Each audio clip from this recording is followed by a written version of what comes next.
Hey, is that Lawrence Leung? That's Lawrence Leung. Get him, get him. Hey, Lawrence Leung! Get in the car, Lawrence Leung. Get in the car now, Lawrence Leung. Can you give me a lift? Go!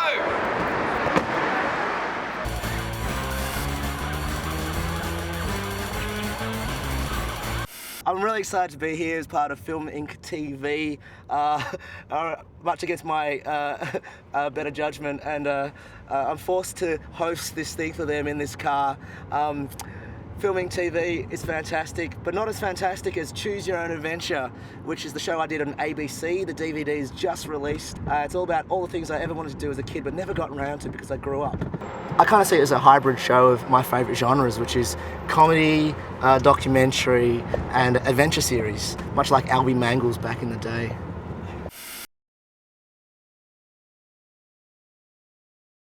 You know, and as a long-term fan, I felt that I personally wanted to see some continuity, you know, and that's the trick. You don't want to mimic what has gone before for the danger of becoming a caricature.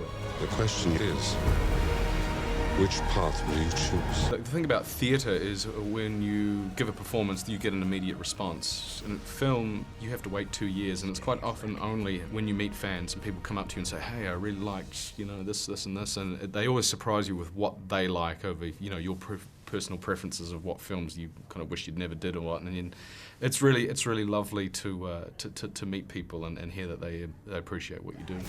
At the moment, I'm just quite content to do what I do in front of the camera. At the moment, I'm just pretty happy doing what I'm doing. All right, well, you guys should go and see some pure shit. Get yourself some pure shit. Put it in your DVD player. Gary Waddell would be very pleased about that. He'll get some royalties.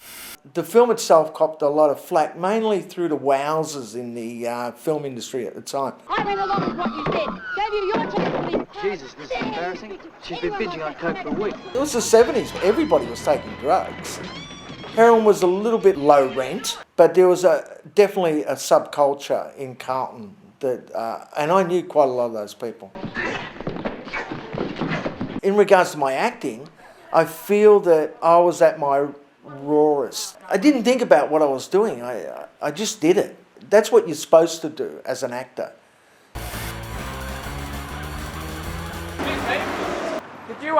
Did you just see Star Trek? Yeah, it was exceptional. It was really believable, all the stuff. What did you like about it? Probably the special effects did it for me, and the casting was really good. Chopper was in it. Chopper was really good. Got a green chopper. Had a green head. You mean Eric Banner? Nah, Chopper. What'd you give it out of 1550? Ooh, say about a 12. All right. 1555. Shit's over Fast and Furious. Shit's over Fast and Furious. See you later. Go the Tigers. Sacha Horler, she's about to be interviewed now in her to talk about her film, My Year Without Pure Shit. No, My Year Without Sex.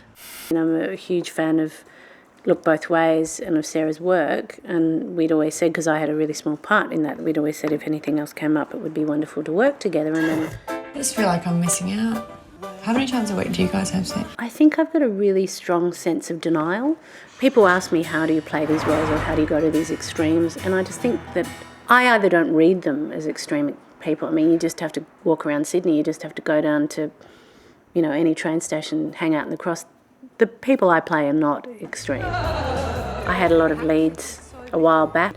Now I'm lucky enough that there's a role of this nature and of this scope for my age group and, you know, to do now. Sarah's written a beautiful film that's about the realness of life, which means that it has its ups and downs and its horrors and its joys. But for me, it's absolutely about love. Coming up now is a film review about Lake Mungo. It's an Australian film about a lake. This is not Lake Mungo.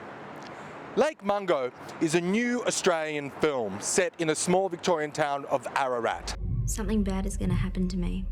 It takes a format, something like you'd see in a current affair, and turns it on its head, giving you an experience not unlike The Usual Suspects, where you think you know where it's going until the carpet is thrown out from under your feet and you're left with your mouth agape. it really is enigmatic and it's hard to take your eyes off it. Lake Mungo is really worth seeking out. I'd give it $13 out of $15.50. All right, coming up next is our little talk about The Choir by Michael Davie. He's a filmmaker from South Africa. Is he from South Africa? No, he's Australian. He's Australian, but he's filming in South African prisons. It's a film called The Choir, and I believe it's going to be about a choir. I was making a completely different documentary for National Geographic Television, and one of the characters in that documentary had been to prison earlier in his life. And I went to the prison and I did some filming, and while I was at the prison, one of the prison warders said to me, "Have you ever heard an African prison choir singing?" And I said, "No, but that sounds extraordinary." One of the prisoners started to sing, and 30 or 40 other prisoners all belted out this beautiful song, and the hair stood up on the back of my neck and my bones began to shake, and I thought, this is the film that I should be making. I think I made this film because I wanted to believe in the idea that people can change if there's a will and if there's a support system to help them change. With Terminator Salvation and Angels and Demons just hitting cinemas, there's no better time to revisit the classic films that preceded them. It's even hotter when they've had a massive Blu-ray upgrade. In Terminator 3, Arnie's increasingly outmoded T-800 does battle with Kristanna Loken's sleeker TX model for the future of mankind. And before you see Tom Hanks caught up in the middle of another conspiracy with Angels and Demons, you'll definitely want to revisit his first adventure, The Da Vinci Code. FILMINK TV and Sony Pictures Home Entertainment are giving away 5 massive Blu-ray packs, each containing The Da Vinci Code and Terminator 3. For a chance to win big and blue, all you have to do is tell us the page on which a similar promotion appears in the latest issue of FILMINK magazine. Yeah, please, let me go.